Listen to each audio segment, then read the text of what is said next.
Hello, it's Carl here, the Have a Go Homesteader again, and today we're going to be talking about sourdough starters.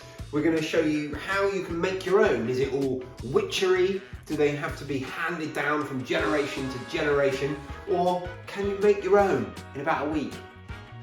Well, the answer is pretty simple, and you can make your own in about a week, and you don't need any specialist equipment to do it. It's super simple.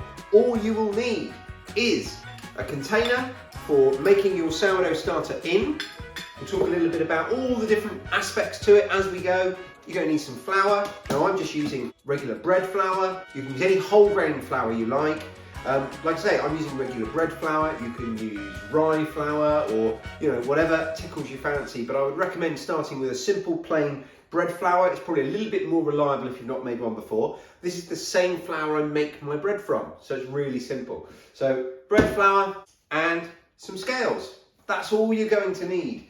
It couldn't be any simpler, honestly. So before we start, just really quickly, what is a sourdough starter? Well, sourdough is just a way of culturing wild yeast. It's a way of harnessing the yeast that's all around us, in the air, on the flour, everywhere.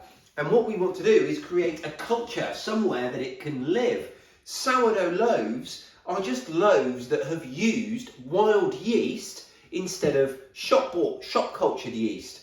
That's all there is to it. Now obviously in a modern environment, commercial bakeries and places like that, they find it far easier and they find it more commercially viable, meaning they can make cheaper loaves of bread by using commercial yeast.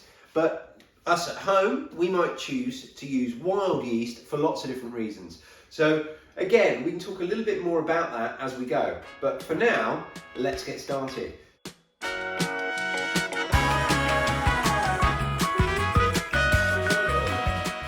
Okay, so on day one, how do we start? Well, the process is going to take about a week. Now, that might be 5 days, might be 7 days. It's all going to depend on your environment, your room temperature and things like that. So we're going to start with our container here, and we're going to add just some flour and water to it in equal quantities. Now, one of the mistakes that a lot of people make is they keep a really big sourdough starter, and it just means that you have more and more to discard all the time because it's going to grow. We're going to feed this. So we're going to be discarding some of this through the sourdough starter making process, but we don't want to discard any more than we have to. So we're going to start with just a small amount in the bottom here, and we're going to set our jar on the scales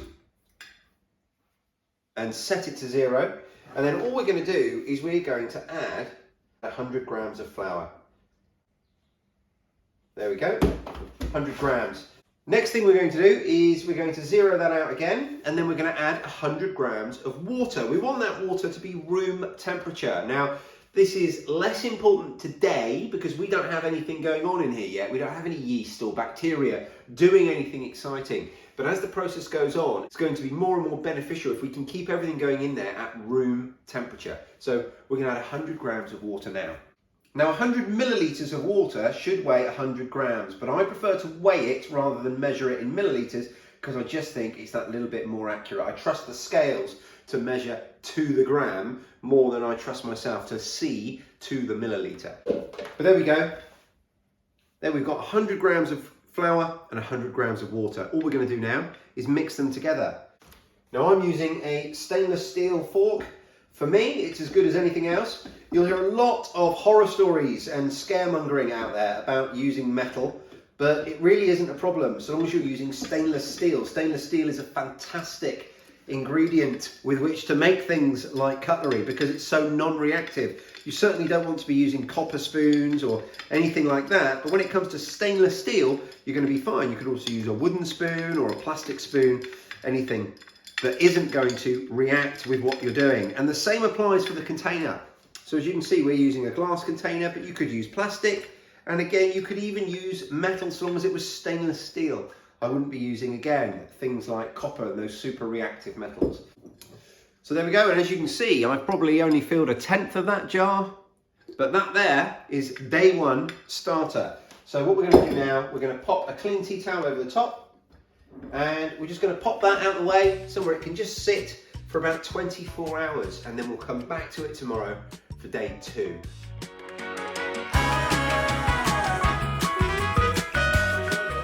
Okay, so it's been about 24 hours and let's have a quick look. This is day 2.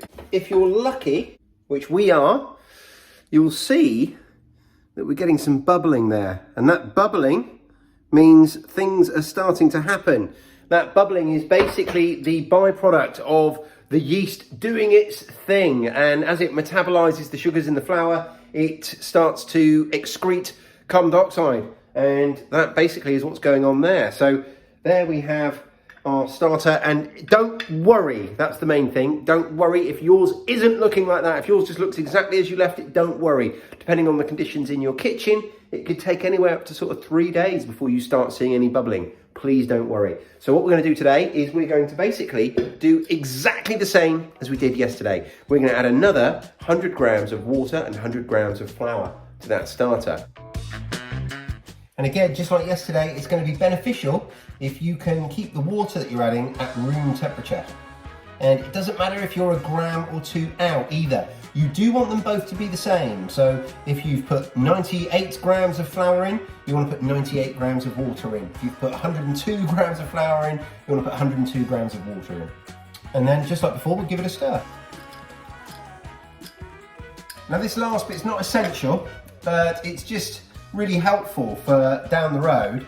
I'm just going to try and keep the sides of my jar fairly clean and push all of the leftover starter back down into the bottom. And the reason I'm doing this is over the next few days, the stuff that sticks on the side of the glass will just dry and get crispy and fall into your starter, and it's just a bit of a pain.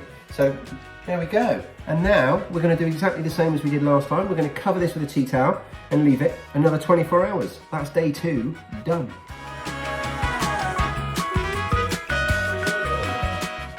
Okay, so we're on day 3. Now on day 3, you really should start seeing your own bubbles. So let's check out what we've got going on in here.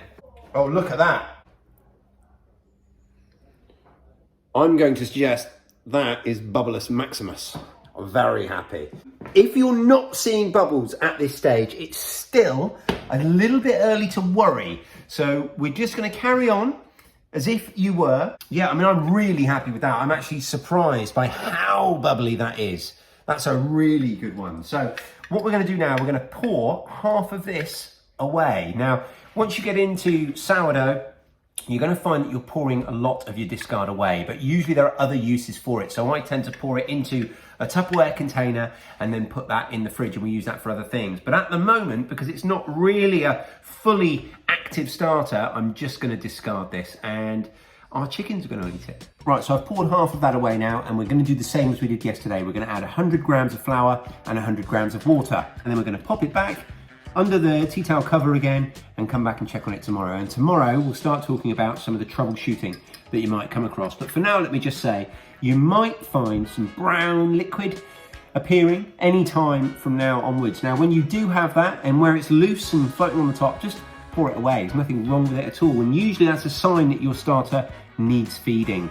So if you've got that, it means your starter's doing very, very well. So don't worry about it. I'm gonna feed this now, put it back on the side, and we'll catch up tomorrow.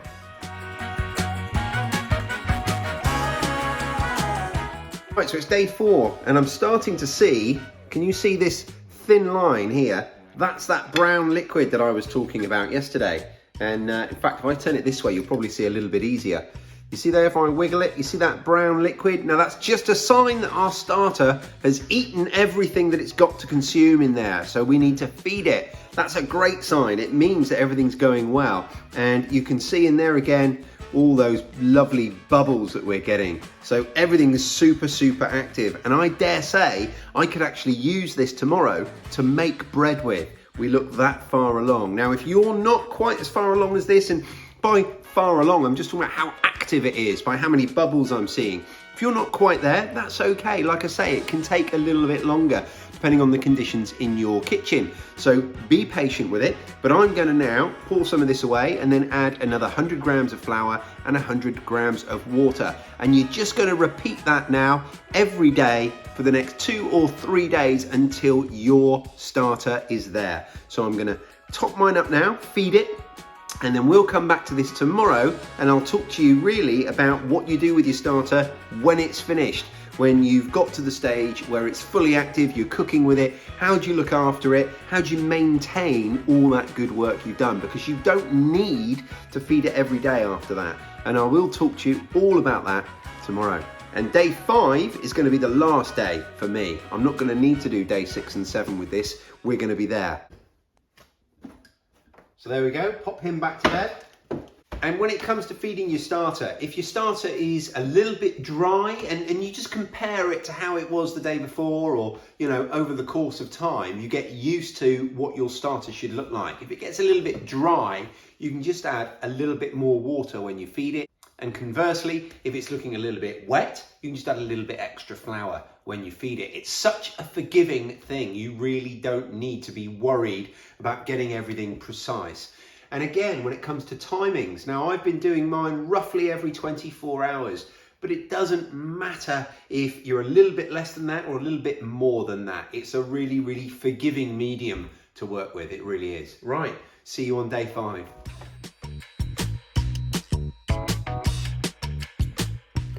And here we are, it's day 5. You'll notice it's dark outside. I'm actually a little bit later today than I have been every other day, and it just goes to show you don't have to be too strict with yourself. It's about 28 hours since we were here yesterday. Let's have a look.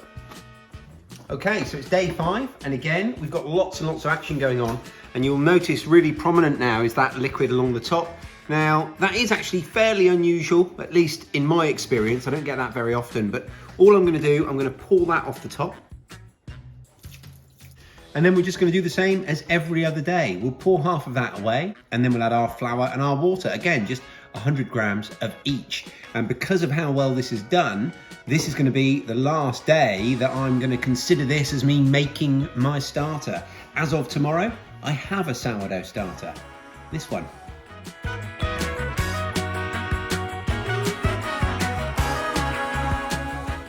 Right, so now you've got your sourdough starter, you're done. Now, I'm on day 5. You might not quite get here until day 7 or even 8 or 9. It really is dependent. It's one of those things. There's nothing we can do about it. It's all science, but it's not the sort of science that we can control in our houses, because it's very much going to fluctuate with your environment. The amount of yeast and bacteria that you have in your kitchen, and also the temperature that you run your house at.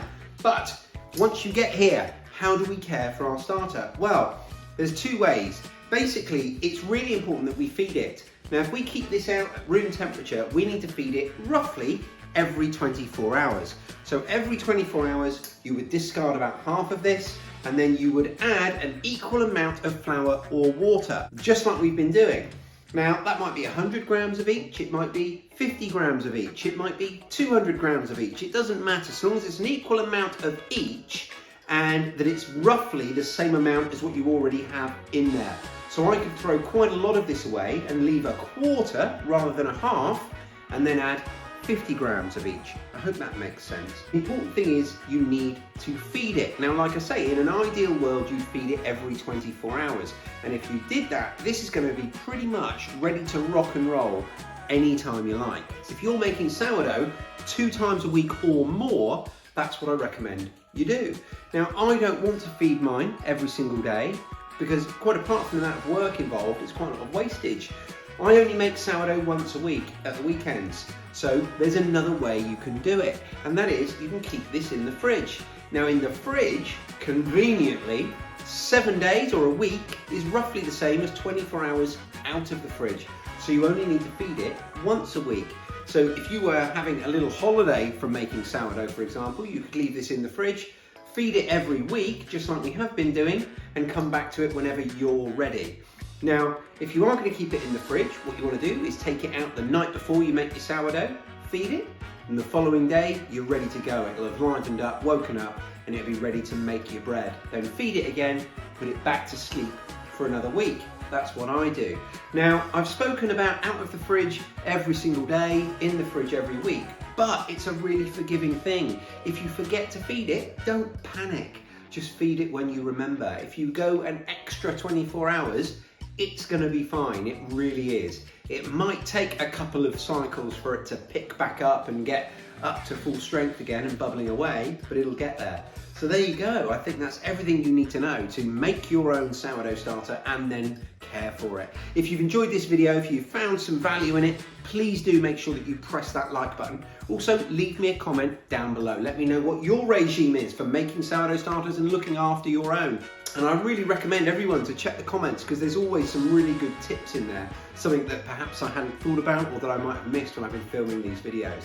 Also, make sure you subscribe to my channel if you're not already. This is just another video in my Have a Go Homesteader series where I'm having a go at a multitude of different homestead projects. We've already done soap making, preserving, fermenting, sourdough making, pasta making, smoker making, and we've got more and more to come. We're going to be doing some leather work and lots of other things in upcoming videos. We're also going to be making some extracts, some herb extract. So please do subscribe so you don't miss out on any of that content. Thanks ever so much for watching, guys. I really, really appreciate it, and I'll speak to you all really soon.